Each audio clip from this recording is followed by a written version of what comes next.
talk by Sven. Let me first introduce Sven. Sven is academic founder and speaker with 2 decades of experience in forecasting with ML and AI. As an assistant professor at Lancaster University, UK, his research on novel AI forecasting algorithms has received international awards and led to over 80 publications with over 4,000 citations, currently ranking him in the top 5 globally on forecasting with AI and ML. He is also founder of iQast.de, a university spin-off pioneering with AI and ML forecasting software for fully automated demand planning in large logistics and supply chain companies. Let's welcome Sven.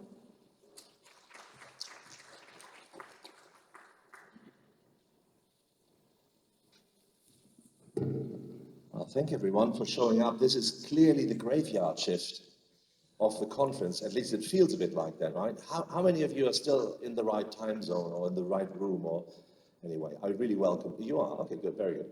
I see some people eagerly sitting in the front, and Nikos and the other people just chilling in the back.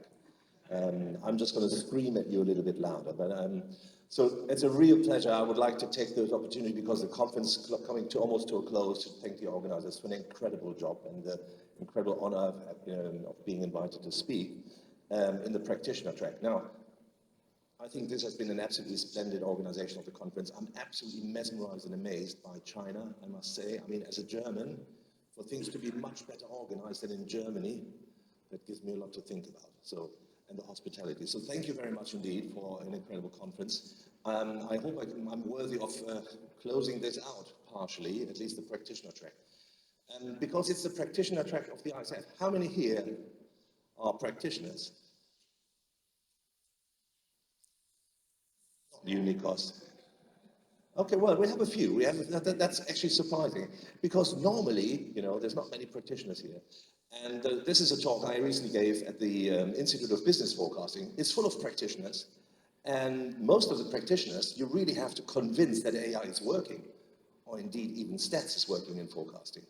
Right? While your audience, yes, you're practitioners, but you're fairly advanced, I think. You know, it's not like, I'm not sure if you Google, you're probably pretty far advanced when it comes to the practitioner side. You all believe that AI works. You all believe that stats and analytics works. It can probably drive meaningful decisions and save costs and do all the beautiful things, but that's not the case in a lot of the reality that I meet.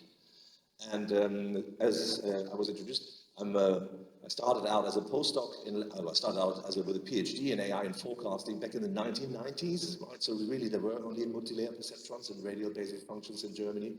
Moved to Lancaster as a postdoc, and then became a lecturer. But since founded a company where we actually try to engage all the research with real-world industry data in supply chain management. I think that's the thing. And at a recent conference, people asked me like, hey, what has AI actually ever done for forecasting, right? Why should I even look at this stuff? I'm like, you must have been blind. So that's a bit of the motivation to rattle your cage a bit about the differences. So I'm going to keep it light and colorful, hopefully, and that's good. But maybe just, I reflected a bit on what I'd seen over the last couple of days. So I want to maybe frame my presentation a bit more than I would normally do with just purely practitioners that come from bakeries and restaurant owners and other things. So what has AI done at all, right? And I think none of us can disagree that AI has done incredible things already and is set to do incredible things going forward. And it has been doing so for well over 60 years, although rightly unnoticed by people. The AI revolution for me really started when my mother called me up and said, wow, AI, isn't that what you're doing? I read about this in my newspaper tabloid. Really started with pattern recognition in speech. And pattern recognition in speech was, long short-term memory, we saw that earlier on today in the morning keynote, a whole range of neural network architectures that were being used. And I think that was followed up by pattern recognition in pictures.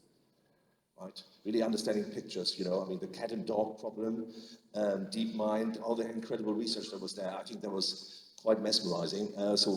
Looking, of course, not at LSTMs, but convolutional neural networks. And that was then recently followed by the pattern recognition in text, right, with large language models and all that stuff. And what we're doing is something much, much simpler that has been around much longer. We are actually, well, to be fair, these things have been around for much longer as well. pattern recognition in voice, you know, if you're thinking about the good old modems of the 1960s and 70s, they were using artificial neural networks in some form, right? Whether they're using Adelines or other things for automatic adaptive filtering. And the same thing goes for pattern recognition in text. Right? The US Post Office had this stuff in OCR recognition in practice already in the 1980s. Text recognition, that was a bit harder, although there was some stuff that was going on at the time. But we're doing something much simpler, pattern recognition in time series data. And I would call that structured data. Some people call it tabular data, but I think that's exactly the point. We've seen a trajectory over time of AI innovations, and tabular data has been around for 60 odd years, right? Time series data is different than tabular data because it has inherent structure over time. And a lot of people have argued, well, you know, time series, that voice, that looks like a time series, so LSTMs will probably work. Right? You can visualize voice as a time series. So let's try LSTM networks to forecast time series with simple seasonality and trends and structural breaks and outliers and all that stuff. And there was a massive hype, and everybody said, yeah, this is incredible, this is the best ever. Until convolutional neural networks were invented for image recognition, which was even more popular, and they said, yeah, oh, actually, LSTMs don't work that well, but convolutional neural networks, let's do convolutional neural networks. And then large language models came around, and transformers, and I think that's where we're now, right? Everybody's entirely behind.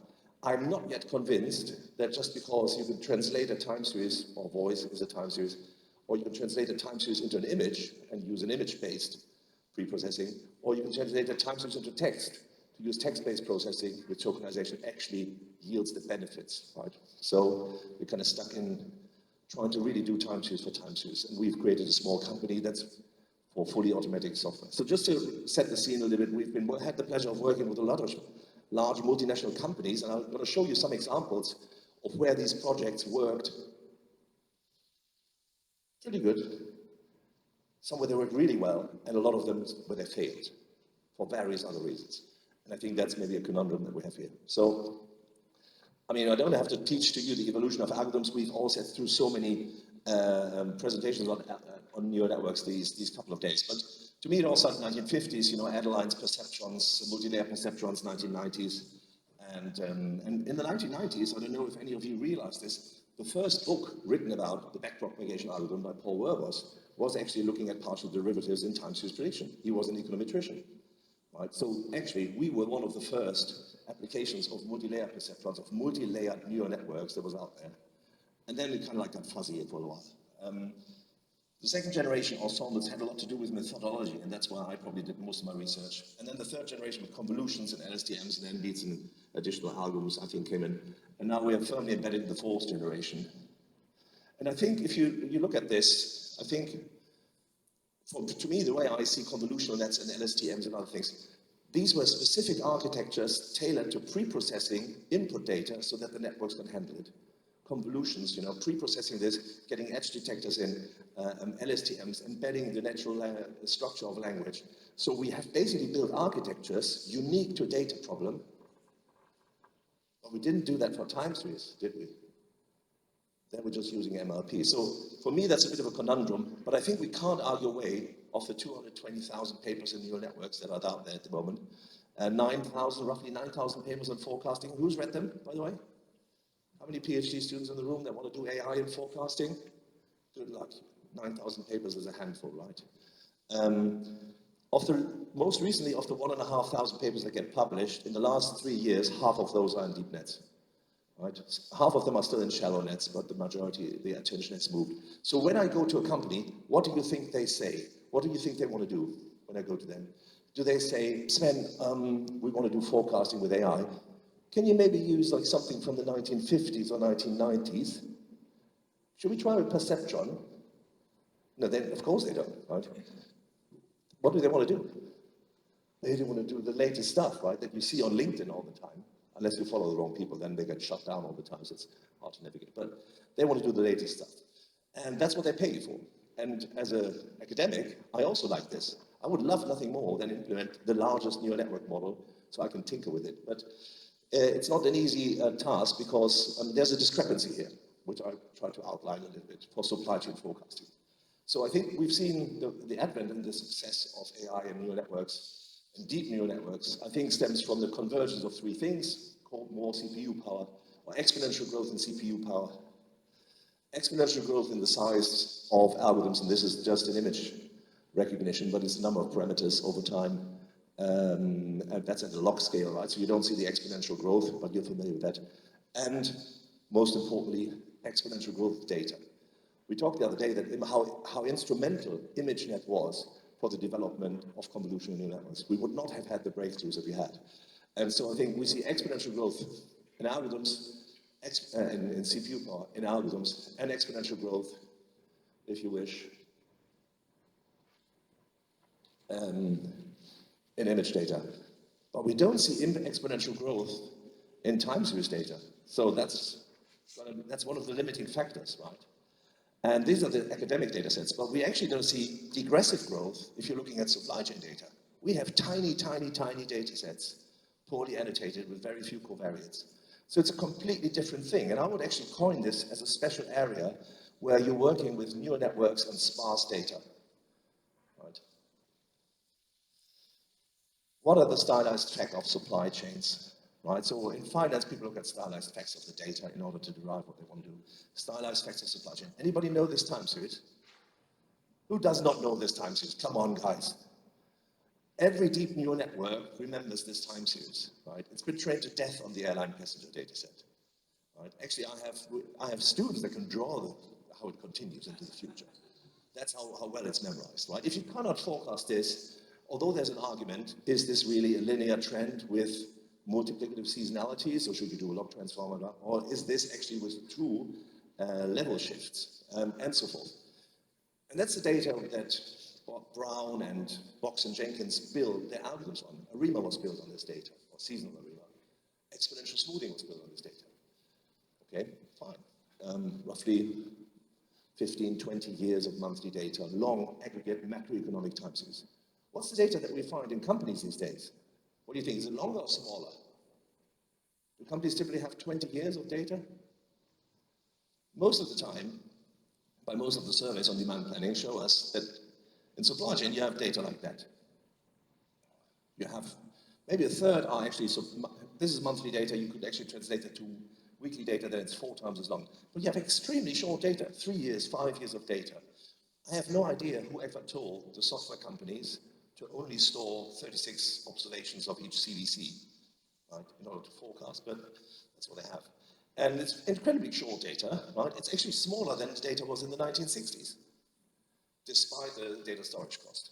And if you think about it, if you have very little data, most of that data is actually meaningless. If your business is a retailer and you're driven by the end of year push, then the 13 last weeks of the year matter. So seeing that only 3 times is really hard. Right? If that is also affected, if your business is affected by Chinese New Year, which moves around with the moon calendar, and you've seen the last 3 years, you have no idea what's going to happen if it moves to March, right? Or Ramadan in the Islamic calendar and other things. If you have World Cups, the business is affected. We'll talk about beer forecasting later on. If people drink a lot of beer during the World Cup, soccer, for the Americans, soccer, football is soccer, that's every 4 years. You've never seen this. Right? If you've seen it once, you build some form of a naive model. So we're really sparse on when it comes to that data. And Easter is another problem, but it's one of the few ones. And I don't know if anybody knows what rugby is. I'm going to go over that. The second thing that we have is not only do we have short data, we also have sparsely labeled data. People in industry have traditionally not labeled data. We have promotions, yes. We have prices, yes. Do they store it coherently outside of the silos that they have? No. Key account management retains their price information. Marketing retains their promotional information, supply chain retains their out-of-stock information, and in the middle you have a demand planning team that has to get all that data together, but it's never coherent, never consistent, never linked to the predecessors. So if you have something like this, right, with an out-of-stock, with a replenishment situation, as simple as that, if it's not annotated, it's going to confuse any algorithm trying to minimize ordinary least squares. And most of us train neural networks on squared error loss functions, don't we? So big deviations really deserve a lot of attention, and they therefore get it. So that's another problem, right? How promotions are recorded. We are basically an industry, in the supply chain industry, we have sparse data. And that was, I wasn't aware of this. That was the problem. But to me, this beautiful trifold of developing things in supply chain looks like that. We have more CPU power, new algorithms, but we don't have data. Right? And to me, that means we need to build special models for this, or special models work, or indeed, maybe older models that are smaller that people had already built actually could work really well. There might be a congruency here, I'm postulating that, bear that in mind as we go through, that there's a congruency between the amount of data that you have and the complexity of your algorithms. Because you can just overfit, you can do all the beautiful things that we know in statistics that will happen if you build models that are not parsimonious sometimes. So we're drowning in algorithms but hungry for data. So the announcement by Nixler was pretty good. How can we get more? That's a good question. We asked the question about what is the evidence with regard to that? Has your company tried forecasting with AI/ML? And it was typically, this is in supply chain conferences, right, where I go to. And this was already 3 years ago. It has changed drastically, I have to say. But I couldn't access LinkedIn, so I couldn't download the picture anymore. So it's changed a bit. But at that time, the majority hadn't done AI yet.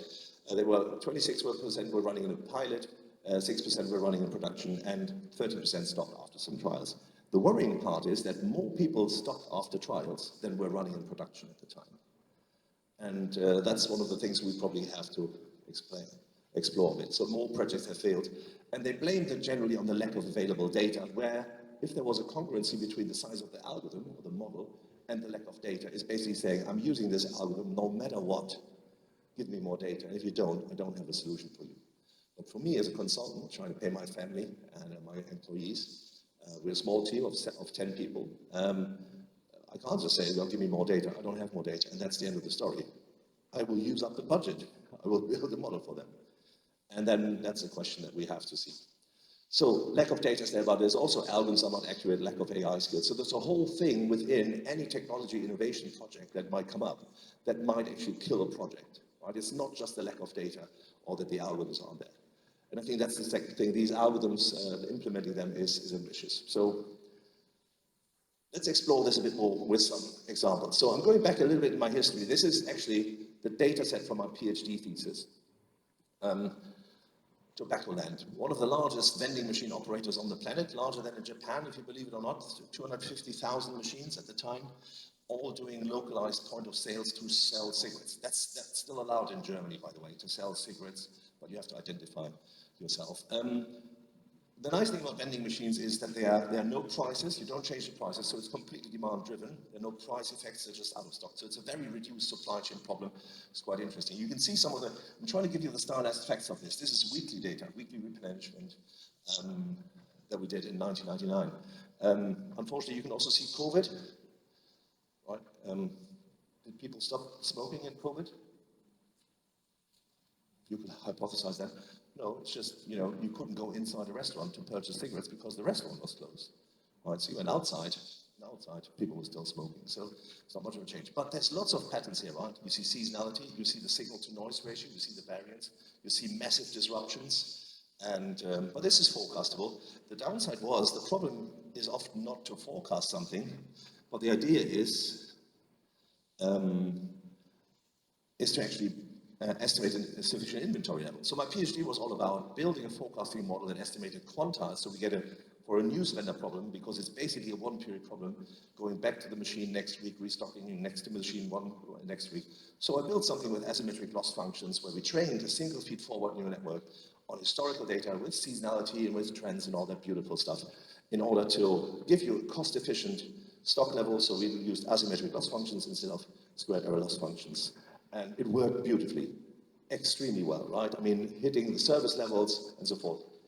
How long do you think this was used for in practice after I left in 1999? I spent my PhD on it. In Germany, that's 5-6 years. 0. Why is it 0? In 1999, I was trying to implement a feed-forward neural network trained with asymmetric loss functions and explain that to a person going to a cigarette vending machine, opening it up, taking out the money, putting in cigarettes. Completely blew their head off. The management was convinced, but the downside is they were using handhelds. And the memory capacity of these handhelds was small. You certainly couldn't estimate a neural network in there. You couldn't even estimate the output of a pre-trained neural network in there. So that project, first project, spent 5 years doing this. not used. Okay. But they're happier projects. This is a project we did with Bayersdorf. Not sure if anybody is familiar with that. I think they're also active in China, but they actually use different, they typically operate under their brand name. So Eucerin, Nivea, La Prairie, different things. It's a Dexis is a large company, 170 affiliates. And so this is a large company. I'm just showing you the data. Have a look at the richness of this data. Right? So we're typically in an environment, we've done projects with them to expand their data from 3 to 6 years. That was a separate project. But you can see the kind of patterns they have, seasonality, trends. It's dead simple, right? Mostly, I mean, obviously the amount of patterns you see coincides with the time series frequency you have. We'll see some more high frequent data sets later on. But they generally have roughly 50,000 active items, 150 planners all around the world that do forecasting. A centralized forecasting software. On average, a planner actually forecasts 350 items, which is quite manageable, because then you can still make overrides. You still have a concentration, the important items, less important items. But it goes somewhere between 350 and 1,200 items. And they were using a fully automatic engine that we had set up on Stats. So we had already implemented that within SAP APO to do automatic model selection, something like the ETS model, a bit more efficient for runtime. And they gave us a task, and they said they had a particular problem with some time series with double seasonality, and not double seasonality like a quarterly seasonality within the yearly seasonality, but 2 different cycles, because these are products that are used both in the summer and the winter. Right, so like a chapstick for broken lips. So you use it in the summer and the winter, but the seasonal shape in the summer and the winter is different, and it moves around differently. So they were trying to handle this with exponential smoothing and seasonal linear regression, stuff like that. That didn't work. So we introduced a simple neural network with autoregressive legs, some sine, cosine, explanatory variables. And on this particular time series, you can see the forecast. I think as you can not see anything.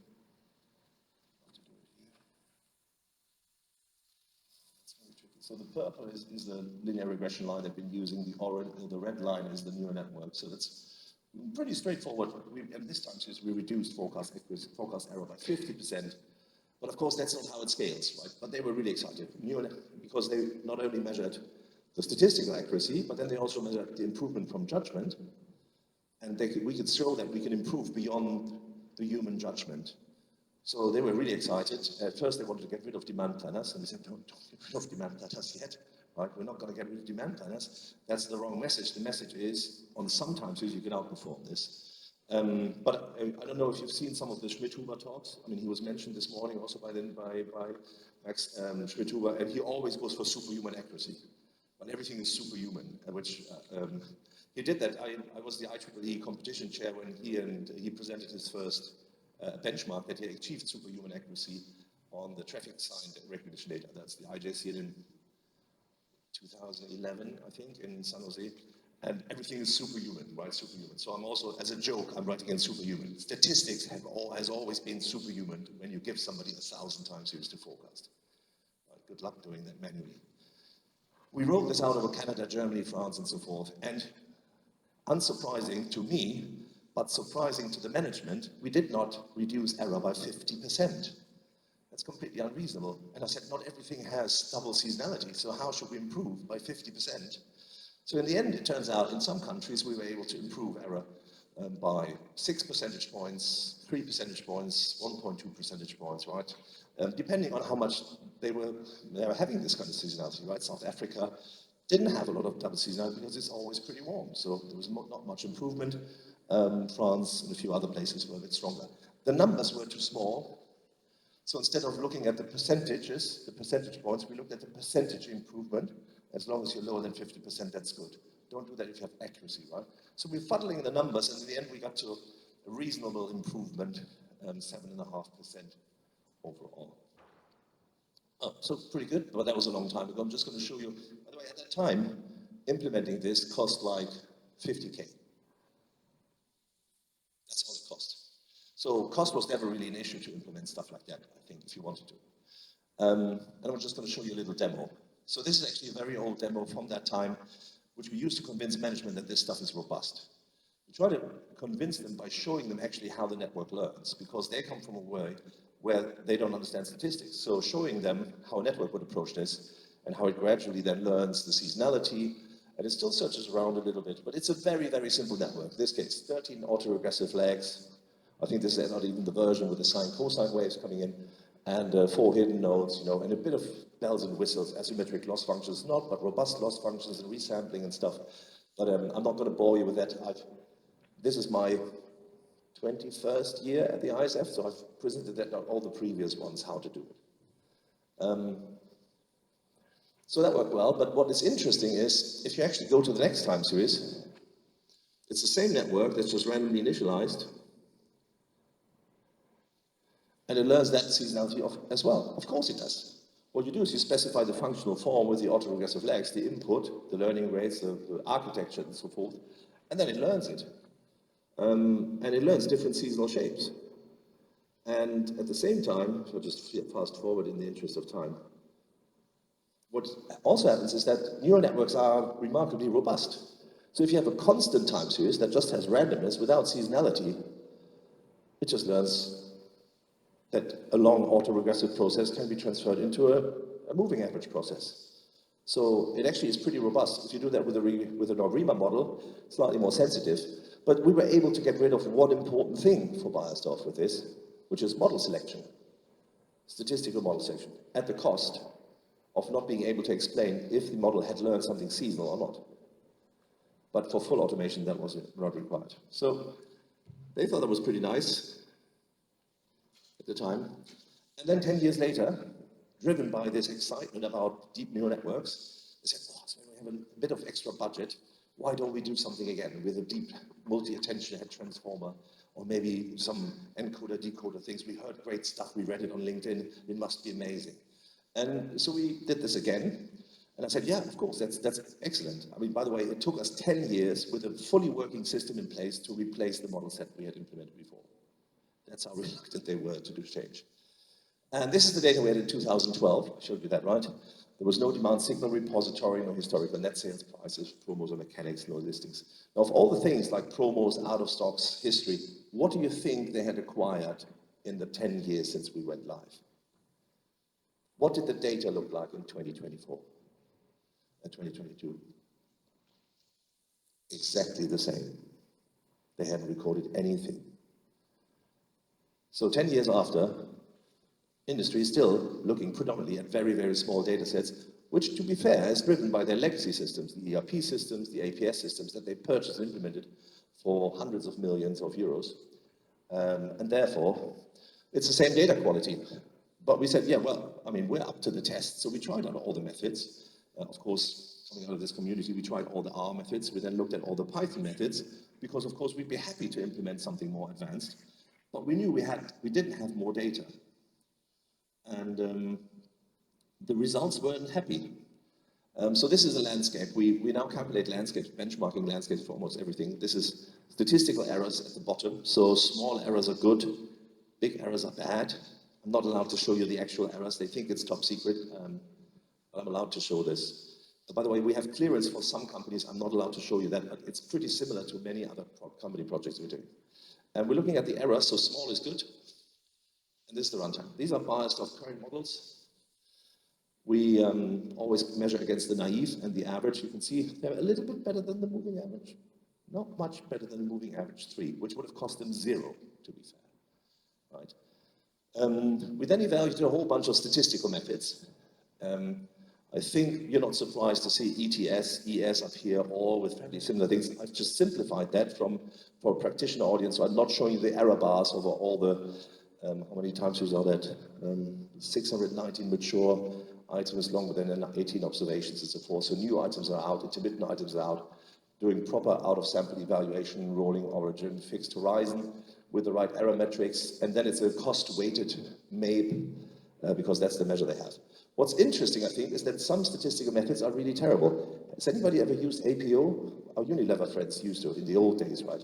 APO is so bad, I mean, the automatic model selection is so defunct, that's really worrying. But there are some newer algorithms that people have developed that don't outperform the naive on this data, right? You have to say it's on this data. They were not developed on this data. AutoSS Arima is struggling a bit. There are other commercial packages. Anaplan, it's a very expensive package that's currently being rolled out that doesn't have model selection for some reason, and no, not even parameter selection. OMP is doing a bit better. Where's my OMP friend? Right? So OMP is doing quite a bit better. But I think it's pretty competitive. We also have some exponential smoothing stuff which we're trying to get fast. Thief, a really interesting thing, I think, if you have sparse data, to create more data is Thief. And so Nico, I built this in just for you because I keep telling you, referring to the picture, not because you're better, not because it's not that, it doesn't matter. Every data set is different, but because you can get increased accuracy, but at a massively increase of runtime. That would not be feasible for them in an overnight batch run, for example. But more interesting were the new algorithms we were supposed to do, right? I think we can declare everything that's worse than naive out of bounds. We looked at machine learning models, XGBoost, BSTS. Oh, Prof is up there. Actually, it's one of the few data sets where Prof is not worse than naive that we work with. It's up there, but it's really long runtime. H2O, AutoML, BagETS, and so forth. So BagETS also pretty good, but really long runtime. Random forest here, K-nearest neighbor, but nobody uses K-nearest neighbor. But more importantly, the big AI, the deep AI models we tried out. And structural autoencoders, deep belief neural networks, NBeats, deep AR, just beating MA3. I talk about some stuff again because I think Tim had to run, right? So he's not here. Wasn't really sure. And at that time, we hadn't evaluated against Nixter. So, but I'll show you some Nixter stuff later on. Although basically you've implemented all these beautiful algorithms that work really well, right? All the stats package rules. So that was interesting to us and worrying because we just got a budget and our algorithm was still, I mean, we couldn't outperform our old algorithm. So what do we burn the budget on? By the way, what we did as well is we calculated what we call an efficient frontier. I'm not sure if anybody has looked at that. We calculated all the R methods, and then we selected the best models for each time series on the test set to see what the theoretically lowest bound for that data set could actually be, if we didn't have to do model selection. Yes, if I did parameterization on the test set, then I would, of course, be perfectly right. But at least we were picking the best model as if in retrospect we could do that. And the efficient frontier is not really that far away from exponential smoothing. There is a bit of room. If you think that every percentage point in forecast accuracy is a few million pounds, there probably is a bit of room. But none of the new AI models really outperform that. Our AI models performed on par, so the ETS models had caught up. So what could we do? We couldn't really use something else. And by the way, looking at the results, which is something that I never see at these conferences where they do the big cook-offs, right, between NHITs and TS mixer and multi-patch linear models and so forth, we actually looked at the forecast and tried to understand where these algorithms get confused. And it turns out they really get confused with some of the very simple patterns like an outlier. All right, so if you have an outlier in here, then, for example, profit would actually not understand the outlier, but think it's seasonal and keep using it. BSTS gets completely confused and thinks it could be a trend. It could be a trend, could not be. Oh, it's a downwards trend. No, it's not a downwards trend. Oh, no, it's something. But it's still in there, right? You can see how different algorithms actually get confused by that. Theta is pretty robust. But just building a model and adding a simple outlier feature to the network actually did a lot of good. Of course, then you have to do cannibalization effects as well. So we thought about how we can actually look at the features of the data and improve on that. And by the way, to some people, that's really surprising to say, well, how is it possible that some of the latest and biggest algorithms are not the best, right? But if you think about back to the old days of convolutional neural networks, when they were able to recognize cats and dogs, remember that? And then people came up with the idea of adversarial attacks, and they realized they're able to recognize a cat and a dog, but not the difference between a chihuahua and a blueberry muffin, because they have been so overtrained on basically recognizing dogs. So I think it's very cute, but I've not eaten a lot of blueberry muffins since, because to me now they all look like chihuahuas. The same thing, by the way, goes for labradoodles and fried chicken. So I love these paper on adversarial attacks on these things, because you have to have a good sense of humor trying to find these pictures and then see if you get it wrong, like sugar and marshmallows. So this is not surprising for people in machine learning, that these deep models in the beginning, you overtrain them and you overspecify them if you don't have enough data and not enough categories. But this is a real thing, and you have to check them with adversarial attacks, and we often don't do that in forecasting. We've replicated that many times for various companies. I can't go into all the details. I'll go into some details, but I think I need to speed up.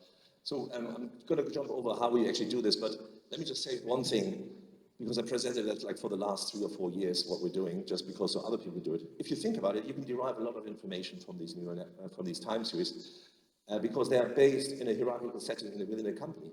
So if you can use some of the hierarchical information of knowing that that market is going down, but the channel is going up, and the seasonalities for a group that's different from another group, you can actually borrow that stuff and build really interesting feature sets fully automatically for neural networks. But that's another presentation. We're in the practitioner track, aren't we?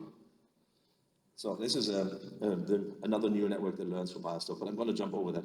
What we did is we built a network that actually heavily looks at feature specification with additional runtime and significantly improving the forecasting accuracy of the simple one where we just had autoregressive flags, which I think is intuitive. But that was too slow, so we actually had to speed it up and compromise a bit on the runtime in order to do that. So in the end, we were able to improve forecasting accuracy quite a bit. They're happy with it, they rolled it out globally, and so that's, I'm not supposed to say that, I'm supposed to ask you, do you think they use that? They're still using statistics, but they're also using the newer AI models now. But some people still favor the old AI models because they understand them. But at least it's being rolled out. I think, I'm a bit too chatty, but let me explain. This is a workshop we did, or a project we did with Janssen Pharmaceuticals, one of the largest pharmaceutical manufacturers in the world. They had actually worked on their forecasting quite significantly over the years. Before 2013, they had multiple planning systems. In 2013, they rolled out SAP APO and reduced forecast error by roughly 10%. They then did some algorithm selection within SAP. They did that with us, so we did statistical model selection for them for the algorithms that ran in the backbone of SAP APO. But they felt that there was a saturation effect. They couldn't, there's a magic deal. For the increase in compute power, for the increase in algorithm complexity, they were getting diminishing returns in forecast accuracy. And they really thought, like, how can we break through this? Of course, they didn't think about getting more data. Right? But we did have data from the order book. But they really wanted to have a breakthrough, right, through this magic barrier. We'd already saved them a good chunk of 56 million a year in cash inventory. And so we did a project looking at the data that's in monthly series, and they had to have forecast at a monthly series. They couldn't actually change for a company that magnitude and size. You can't just say, why don't we forecast? Why don't we do all our KPIs on the weeks? Right? This goes up to a board level. It touches 50, 60,000 people. So the idea was, can we find more data, not in the product hierarchy like for BioStore, but can we find more data, because they had very heterogeneous products, in the time series itself? So we looked into that, and this is sales on a monthly level, just to give you a seasonal plot. You can see there's a quarterly seasonality there, but there's not much monthly seasonality. How do you get more data? Well, if we go to weekly, we actually see additional patterns, don't we?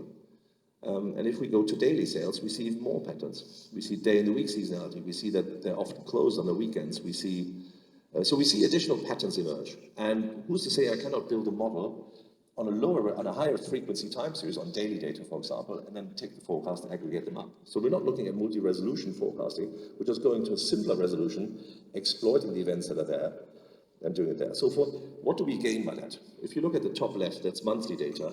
This is a bank holiday. You don't see the effect of bank holiday in monthly data, right? Because it's 1 day in 31. If you go to weekly data, you see the effect of the bank holiday, and you also see what happens on the Friday before and on the Tuesday after. Right? You see the effect. If you go to daily data, you see massive effects with all the bleeding or lagging effects.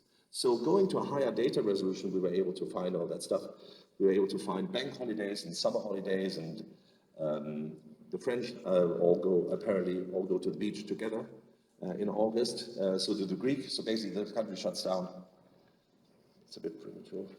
And basically we were able to forecast at the lowest level of resolution, aggregate everything up, and then get better forecast at a higher level that was significantly improved. So what did we do to get better? We created additional data by going differently on the data frequency. How long do you think that was used for? Sounds impressive, doesn't it? And straightforward and simple. How long did it? Sorry? 1 quarter? Yeah, not even that long, actually, because we had to wait, and then somebody senior made the decision that they're going to change the advanced planning system, and they're moving to something else, and I think they're now with OMP. right? It was also so that was the old SAP world, and at that time it was really hard to put an external algorithm into some other systems. So yeah, another beautiful project. We've been saving them 56 million a year. I don't know how much OMP is saving now, probably also a good chunk, but that stuff you're not doing yet, right? So yeah, good projects don't always get implemented. I have to speed up really, man. Hapag-Lloyd, that's a small success story. Forecasting supply chain planning with them for well over 10 years. This is an old project, went live quite a long time ago. I mean, container shipping is the backbone of global trade. I'm just going to not read that to you, but it's a massive differentiator, right? If you think that how many billions are being shipped. The big problem that they have in container shipping is that the majority of data flows, the majority of goods flows from China, mostly, from Asia to Europe, and from Asia to the US, and much less flows back. So they have to transport a gap back because they can't build new containers in China every single time that you ship something out. So what's interesting is that of all the container ships that you see around the world, a third of them is empty because they're bringing empty containers back. That is a massive carbon footprint. That's an incredible price point. That's not sustainable. And the problem was, without forecasting, they're always bringing the wrong container to the wrong point in the world. Right, so you have a salmon season in Norway, but your containers are just down in Brazil for the peach season. And then you bring them to Norway, but the salmon season is over. So, you know, whenever you have like a moving average approach that doesn't anticipate special events, you're always following the reality and always repositioning containers where you just had a demand, but not where you have it next.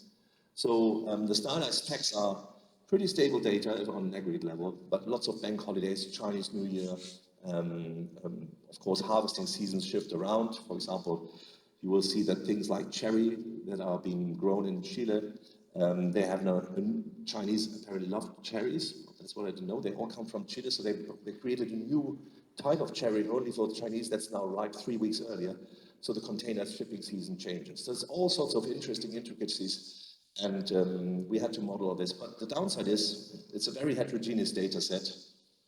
It varies by region, of course. The US has different things. It's heavily disrupted. You know, when somebody has policy against Europe, then things are disrupted. So we have trends, seasonality, level shifts, outliers. Calendar effects vary by region. They're different in Chile than they are in Brazil, and different in Brazil than they are in the US, and different to Europe. And shipping something from Asia to Europe, you need to handle both these events. The downside is we have roughly 240,000 forecasts we have to make every week. So we have to do this fully automatically. And this is one example of just a slightly more complicated neural network and how he learns that by extracting features. But it's still very simple if you compare it to all the other stuff. So, by the way, all of this is local learning, right? We don't build global models because if you have 240,000 time series, I don't really understand what the patterns are within these, who's affected by which, and I cannot really easily pre-cluster them. And of course we tried global models, and of course we tried larger models, but again, I'll show you the results in a second. That didn't work so well. Right?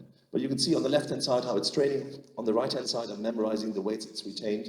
And you can see it gradually learns and gradually retains some of the properties of the time series. And at first, by the way, it normally learns the level, then it learns the trend. So it does variance decomposition. Right? It learns the biggest error bringer, then the second biggest. Then it goes to special events. So you need to train it adequately and emphasize that. And if the gains are okay, we also ran the same landscapes that we had. The naive is pretty strong, moving averages are there. The exponential smoothing models are all pretty much squished together. But again, the neural networks and machine learnings don't really do well. They don't outperform statistical models, and we had to build special models in order to, special feature sets in order to build, to achieve better accuracy than what the standard models would bring us, including some of the deep learning ones. And unfortunately, still quite a lot of models do not even outperform the naive, which is really heartbreaking, right? Because I don't want to show that to people that are in the audience normally, so I try to take that out.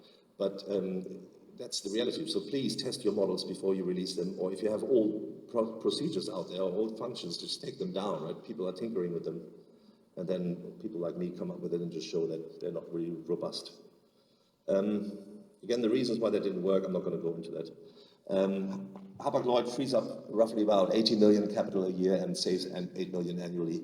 And by the way, it also took them 10 years to build the next generation of models. So even if you save them 8 million a year, and our projects don't cost 8 million, you don't get that much innovation.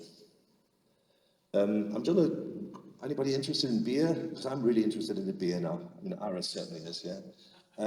We did some beer forecasting with AB InBev, one of the largest company in the world. And yeah, that's the beautiful naive. That's pretty similar to what they were forecasting. That's not what they did.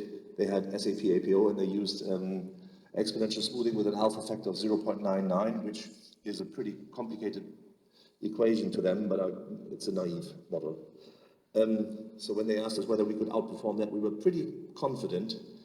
Exponential smoothing, but a lot of these spikes that you see in the data, this is again weekly data, a lot of the spikes you see basically are caused by promotions, and promotions are not seasonal, right? So you need exogenous data in order to handle that, get promotional data in, and as a result, ARIMA models actually rarely outperform ETS. They often perform a bit worse on that data that we have. I think they're sensitive to not only to trends but also to outliers.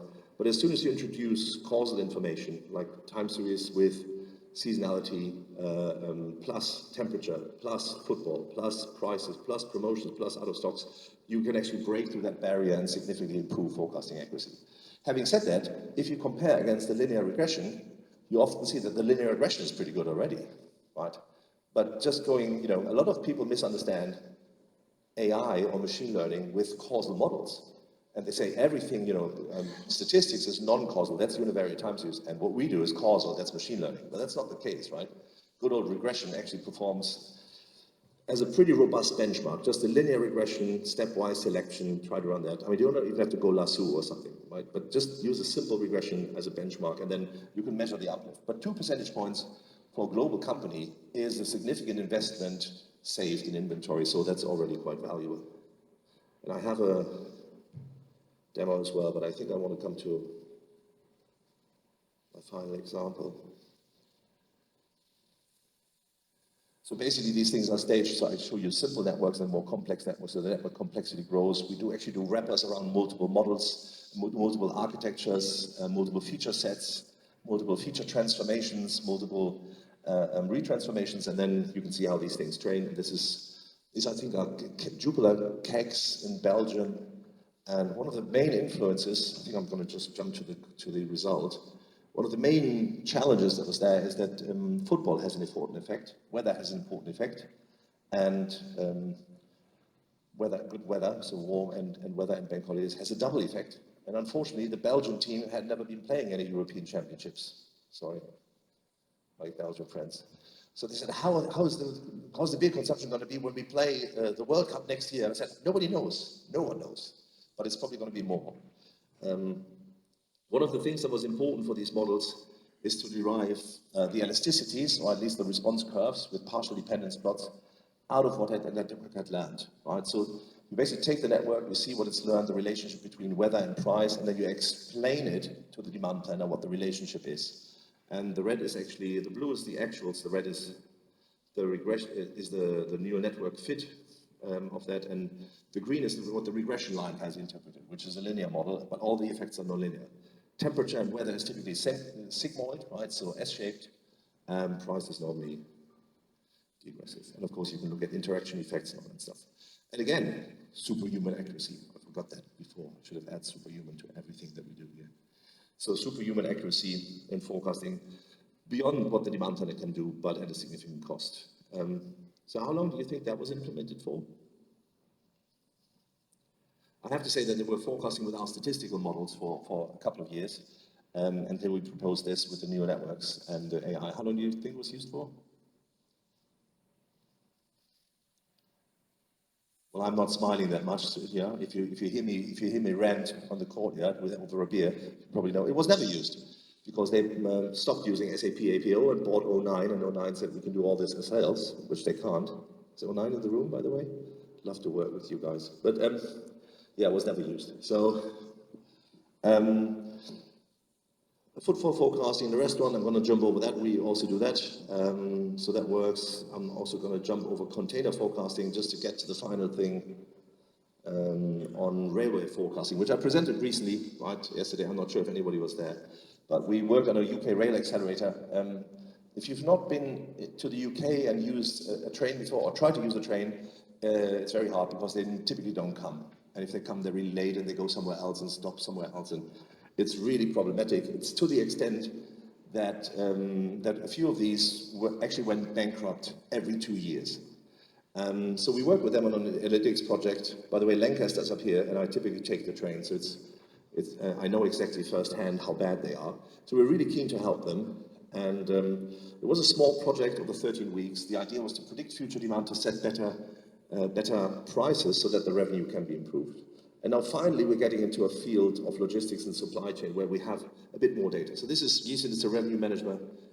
He does want to see if he can increase revenue from events like football and set effective prices. But he has very limited tools, right? So he has Excel and Tableau, and he's probably never seen a time series in his life because he's a revenue manager.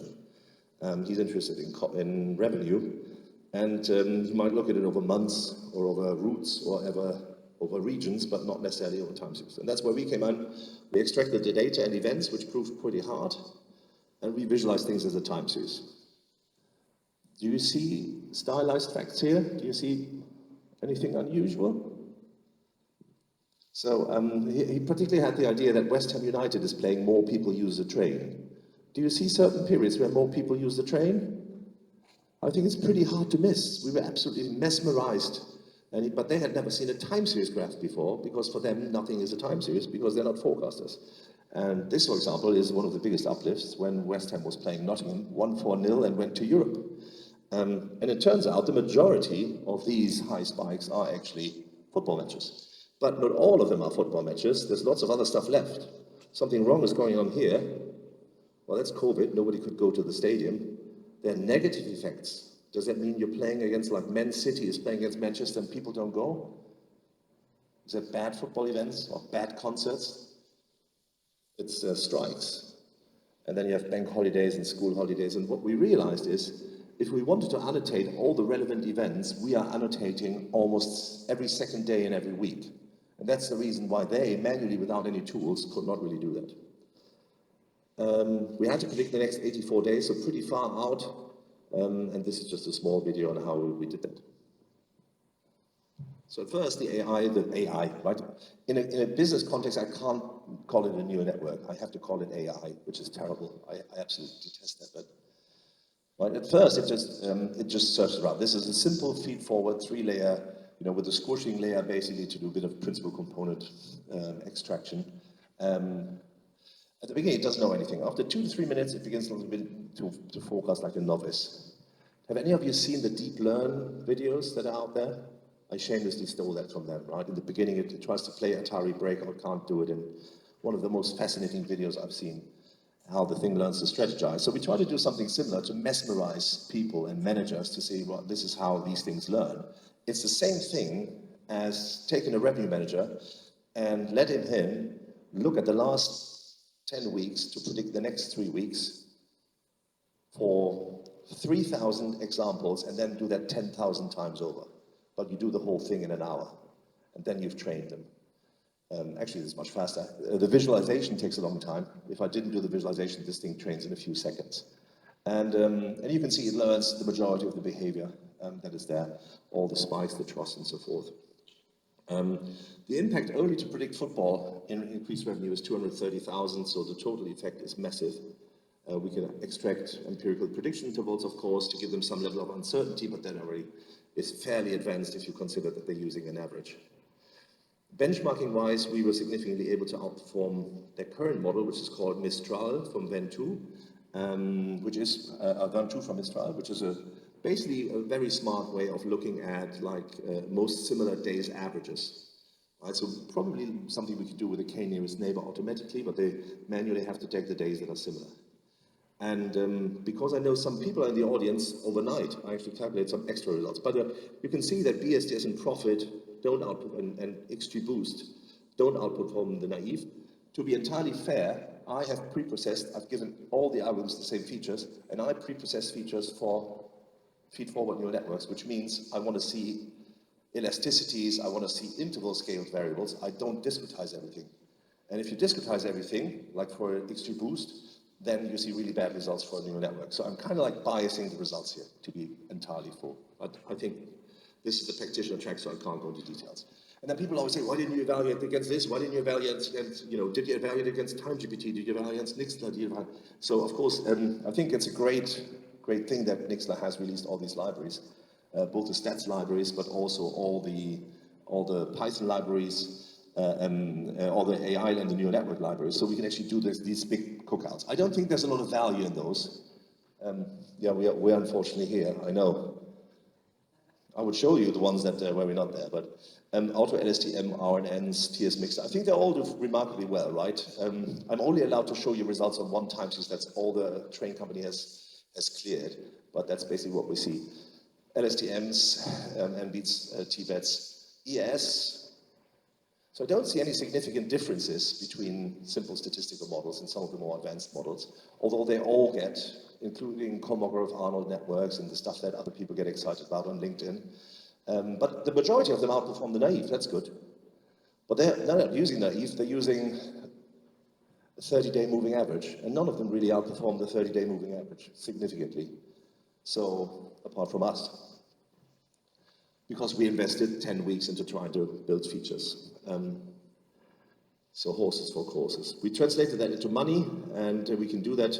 So typically it's $1 million. But we didn't stop there, by the way. Of course, we went a little bit further. We looked at football, not only Stratford, but also Gillingham.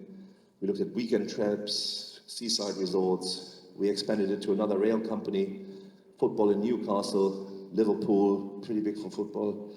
Leeds, not really good on football. They like horse racing. York likes horse racing. Seasonal effects, weather effects.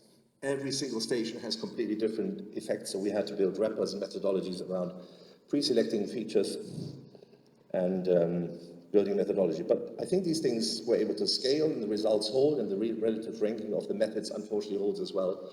And it's the same message, unfortunately, that with a lot of features and other things, I gave a presentation of that earlier, it's kind of hard to build one universal methodology, and we have not been able to train one global model on everything that is able to use all the different features that are different from station to station to replicate.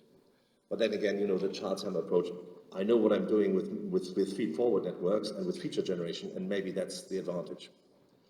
You can do explainability analysis, but I think you know that I'm going to jump over it. So the conclusion was we were able to go live with about one train station every 2 days. We improved event accuracy to 78%. We would save roughly 1.6 million in revenue on 9 stations. And remember that 2,000 stations in the UK. And that is only during the days when there are events. So the expected value for a small train operating company is around 100 to 150 million per year in increased revenue, from 3 guys doing a 10-week project. Yes. They get new insights and data and foresight and that freedom expert time. How long do you think this is used? This was only last year. 3 guys, 10 weeks, 100 million savings. They estimated the savings. How long do you think it's used? It's not used because the government decided that actually the train operators are so terrible that they're all going to be deprivatized and going to be called back into the government. And because of that, everybody is saving all their budgets and not investing anything at all anymore. So the project is being paused. Isn't that nice? So, I think I wanted to, sorry, I jumped over the conclusion, I think. No, I hit the conclusion. So, sorry for running slightly over time. But what's the summary? Of all the projects I showed you, most of them die, right? Some of them go demo, they have a POC, they have a pilot, but very few make it to production. And even if they go to production, they don't go further. Either the IT isn't ready, the model's too complicated for them to understand it, they're switching to new global software every 4 years. IT is not ready to do that. So there's a whole range that we can do here. But what I want to say, what has AI ever done for supply chain forecasting? There's absolutely no doubt. And there's overwhelming evidence, and in every single use case, we outperformed any other benchmark with AI. You can do that, right? The majority of AI models certainly perform on par with the best statistical models, right? So I think that's really not the problem. But the problem is that practitioners assess the accuracy or the importance of new technology by how many of their peers are using it. They say, show me your 3 reference customers that are using this already. That for them is the evidence. They don't read academic papers, and when they do POCs, all sorts of things can go wrong. So unfortunately, yeah, that's projects still fail. And I think there's the lack of data you need to overcome. I think the standard algorithms, the standard AI algorithms, deep belief networks and stuff that's been published, they were designed with the meta-parameters to work on electricity data, have to be adjusted and meta-parameter tuned for other data. The state-of-the-art AI algorithms are actually not performing very well. Out of respect, they don't aim to look at this data yet, and therefore they've not tried it, and they've not been specifically designed for that, but they're not accurate. But the main problem are misaligned management expectations, excessive runtimes, and project budgets and things like that. So the thing that kills AI is not the accuracy or the lack thereof. It's actually a lot of IT projects. I'm sorry I almost went over time, but it's like a German punctual landing, but I wanted to keep 10 minutes for questions, so I'm very sorry for that. But thank you very much.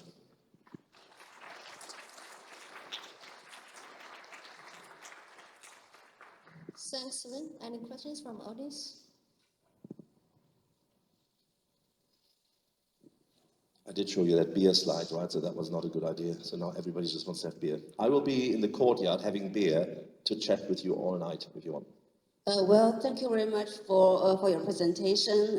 And I was in forecasting domain, and I did a lot of forecasting practices. What I'm wondering is how a human's role in your forecasting. For example, we also need to update the model, update some data, and retrain, maybe adjust the parameter things. And for example, for your most successful, maybe the container forecasts, is it your model running just over time and give the forecasting results, or you need to intervene in some phases? I didn't have the time to include this, but ML ops or AI ops, keep these models running, track when they fail. That's one of the main reasons why in the pilot phase these algorithms fail. Because we build models on ex post data evaluation, and then they go live, and then the accuracy isn't there. And tracking a 260,000 time series accuracy in real time and retraining models is a nightmare. So you have to indeed develop systems around that and best practice around it, model management. And I think that's a really interesting discipline that in computer science conferences, a lot of people are talking about, understandable code, pair programming, ML ops, and I think that's imperative. And it's another big reason why things die. Yeah. Thanks, Sven. Since we are running out of time, so if you have other questions, please, I think Sven is available after the session. Yeah. Yes. Thanks. Thank you.